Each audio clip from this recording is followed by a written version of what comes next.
Olá! Vamos mergulhar hoje num sistema bem fascinante, a classificação dos médiums que escrevem, os psicógrafos, como a gente encontra na literatura espírita. É um universo cheio de detalhes, sabe? Com categorias bem definidas que tentam explicar como essa comunicação entre mundos acontece através da escrita.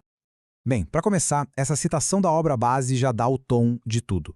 Ela praticamente estabelece por que a psicografia é tão importante. Não é só mais um jeito de se comunicar. É considerado o mais completo de todos, porque permite um contato constante, regular, quase como uma conversa normal do nosso dia a dia. E por que essa fixação toda na escrita? Bom, a ideia é que é por meio dela que os espíritos conseguem mostrar quem eles realmente são, a profundidade do que pensam. A escrita vira tipo um canal direto, sabe? E como é mais fácil se expressar assim, fica mais claro para a gente avaliar quem é que está do outro lado. E tem mais. De todas as faculdades, é a que mais pode ser melhorada com a prática. Tá, mas e na prática, como é que isso funciona? Basicamente, existem dois jeitos principais. De um lado, o espírito pode pegar e controlar a mão do médium diretamente, dando um impulso físico mesmo. Do outro, a influência é mais sutil. Ela age na mente do médium, que daí transcreve os pensamentos que está recebendo. Esse é o primeiro tipo, e talvez o mais impressionante de todos. O médium mecânico é como se fosse um instrumento passivo. Imagina só, a mão da pessoa se move sem que ela tenha qualquer controle ou consciência do que está acontecendo. É como se a mão ganhasse vida própria, movida por uma outra vontade. E o mais doido, o pensamento só chega para a pessoa depois que a palavra já está no papel. Agora vamos para o completo oposto. Com o médium intuitivo, a comunicação é toda mental. O espírito age na alma, na mente da pessoa. Quem entende a ideia e aí passa para o papel. Aqui, o médium sabe direitinho o que está escrevendo, mas tem total clareza de que a ideia não veio dele. Ele funciona como um intérprete, um tradutor de um pensamento que não é seu. E olha que legal essa comparação colocando um do lado do outro. De um lado, a gente tem a máquina, onde o pensamento vem depois da escrita. Do outro, o intérprete, em que o pensamento vem antes. Essa diferença é a chave de tudo.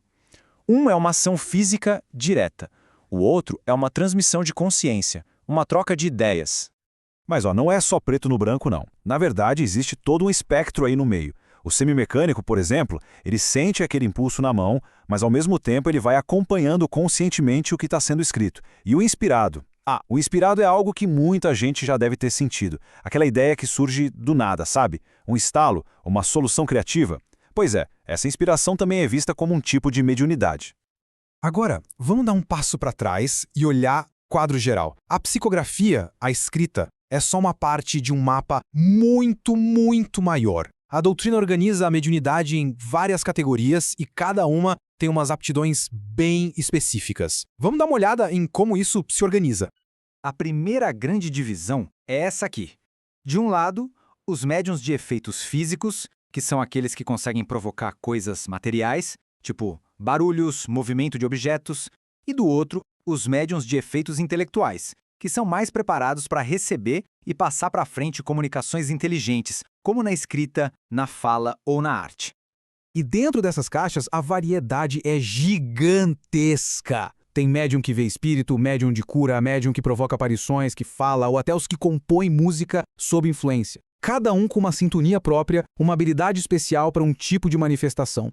E essa analogia aqui, nossa, ela é perfeita para entender a ideia central.